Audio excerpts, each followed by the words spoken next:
বন্ধুরা, আজ আমি আপনাদের সাথে শেয়ার করছি চানা ডালের একটা টেস্টি তরকারির রেসিপি। খুবই ডেলিশিয়াস একটা রেসিপি। বাজারে এখন সব তরকারি সবজির দাম খুবই বেশি, তাই যদি ঘরে চানা ডাল থাকে একদম ঝটপট আপনারা এই রেসিপিটি খুবই সহজে বানিয়ে নিতে পারবেন, আর খেতেও খুবই টেস্টি হয়। তাহলে চলুন শুরু করা যাক চানা ডালের আজকে টেস্টি রেসিপি। এটা বানানোর জন্য আমি 1 কাপ ছোলার ডালকে 1 ঘন্টা আগে গরম জলে ভালো করে ভিজিয়ে রেখেছিলাম। আর এই দেখুন বন্ধুরা, এটা ভালো মতো ভিজে গেছে। এর জায়গায় আপনারা মুগ ডালও ব্যবহার করতে পারেন, আর সেম প্রসেসে এই তরকারিটা বানাতে পারেন। আর ডালকে আমরা মিক্সার জারে দিয়ে দেবো, আর এর মধ্যে 3 থেকে 4 চামচ জল দিয়ে আমরা এটা আধ ভাঙা মতো পিষে নেব। আপনারা দেখতেই পাচ্ছেন বন্ধুরা, এর মধ্যে কিছু ডাল একদম পিষে গেছে আর কিছু ডাল এখনও এর মধ্যে গোটা রয়েছে। এবার আমি এই পেস্টটাকে একটা বাটির মধ্যে ঢেলে নিলাম। পুরো মিক্সারটাকে বাটিতে ঢালবো না, আমি 2 থেকে 3 চামচ পেস্ট এভাবে জারের মধ্যে রেখে দিয়েছি। আর এই জারের মধ্যে আমি দিয়ে দেবো 2 থেকে 3টে কাঁচা লঙ্কা, 5 থেকে 6 কোয়ার মতো রসুন, 1 থেকে 1.5 ইঞ্চি মতো আদার টুকরো, আর হাফ চামচ মতো গোটা জিরে। 2টো মিডিয়াম সাইজের পেঁয়াজ আমি রাফলি কেটে রেখেছিলাম, এটাও দিয়ে দিলাম জারে। কিছুটা কুচিয়ে রাখা ধনেপাতা, এটাও দিয়ে দিলাম। এবার এর একটা আমি পেস্ট বানিয়ে নেব। এবার আদা রসুন পেঁয়াজের পেস্ট থেকে 2 চামচ পেস্ট আমি আগে যে পিষে রেখেছিলাম ডালটাকে ওর মধ্যে দিয়ে দিলাম। আর বাকি পেস্টটাকে আমি একটা বাটির মধ্যে ঢেলে নিয়েছি।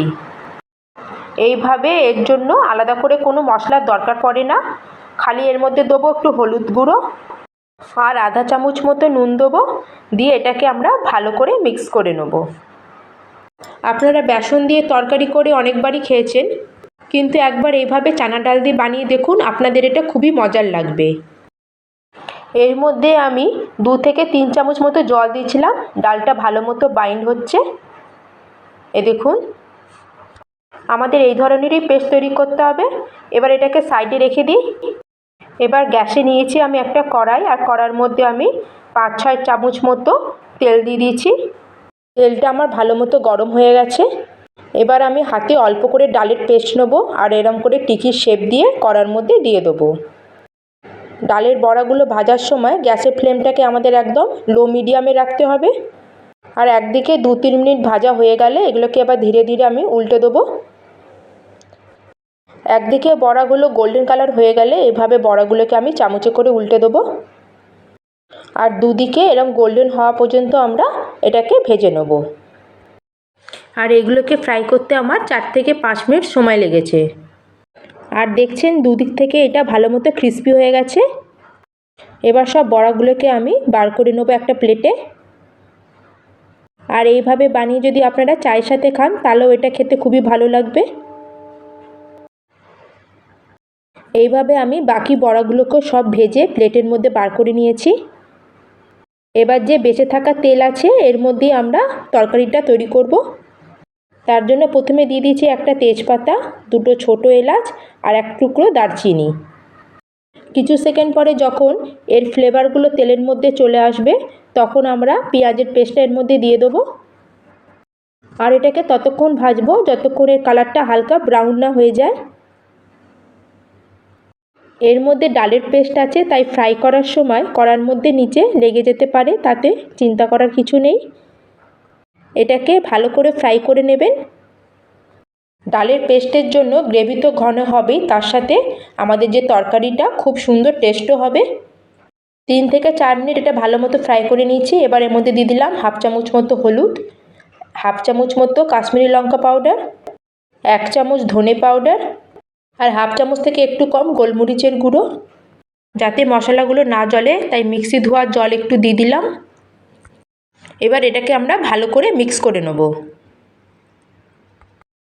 এবার এটাকে ভালো মতো মিক্স করার পর এর মধ্যে দিয়ে দিলাম একটা টমেটো কুচি আর 1 চামচ মতো নুন। এবার এগুলোকে সব ভালো করে আমরা মিক্স করে নেব। আর এইভাবে 2 থেকে 3 মিনিট আমাদের লো মিডিয়াম ফ্লেমে মশলাটাকে ভালো করে কষিয়ে নিতে হবে যতক্ষণ না টমেটোটা পুরোপুরি মেল্ট হয়ে যায়। এই তরকারিটা আমি গ্রেভি বানাবো, তার জন্য এখানে আমি দিয়ে দিলাম 1 গ্লাস জল, কারণ বড়াগুলো জলের মধ্যে দেওয়ার পরে আরও জল সোক করে ফুলে উঠবে, তাই জলটা এখানে আমাদের একটু বেশি দিতে হবে। এবার গ্রেভির উপর দিয়ে হাতে কিছু ক্র্যাশ করে আমি কাসুরি মেথি দিয়ে দিলাম। এবার এটাকে ভালো করে মিক্স করে আমি গ্রেভিটাকে বয়েল হওয়া পর্যন্ত অপেক্ষা করব। আর যখনই গ্রেভিটা আমাদের বয়েল হতে শুরু হবে তখন আমরা এই বড়াগুলো যে ভেজে রেখেছিলাম এক এক করে সব গ্রেভির মধ্যে দিয়ে দেবো। আর এটাকে ঢেকে 4 থেকে 5 মিনিট আমরা এটাকে কুক হতে দেবো। আর 5 মিনিট হয়ে গেছে, এই দেখুন বড়াগুলো পুরো জল শোক করে কতটা ফুলে উঠেছে। এবার আমি উপর দিয়ে কিছু কাঁচা লঙ্কা চিড়ে দিয়ে দিলাম, আর উপর দিয়ে দিয়ে দেবো 1/2 চামচ মতো গরম মশলা পাউডার। এবার সব কিছুকে একসাথে ভালো করে মিক্স করে দেবো। আপনারা দেখতেই পাচ্ছেন গ্রেভিটা আগের থেকে অনেকটা ঘন হয়ে গেছে। এটাকে আমি এর থেকে বেশি আর কুক করব না, এটা আমার অনেকটাই ঘন হয়ে গেছে, আর ঠান্ডা হবার পরে এটা আরও ঘন হয়ে যাবে। এবার আমি এই সময় গ্যাসের ফ্লেমটাকে বন্ধ করে দেবো। এটা আপনারা রুটি, পরোটা, ভাত সব কিছুর সাথে সার্ভ করে খেতে পারেন, আর এটা খেতে খুবই টেস্টি হয়, আর এটা মুখে দিলেই মিলিয়ে যাবে। তাহলে বন্ধুরা আজকের আমার এই রেসিপি আপনাদের কেমন লাগলো আমাকে কমেন্ট করে জানাবেন, আর ভালো লাগলে লাইক করবেন, আর চ্যানেলকে সাবস্ক্রাইব করতে একটু ভুলবেন না। দেখা হচ্ছে অন্য একটি রেসিপি নিয়ে। জয় হিন্দ, জয় ভারত।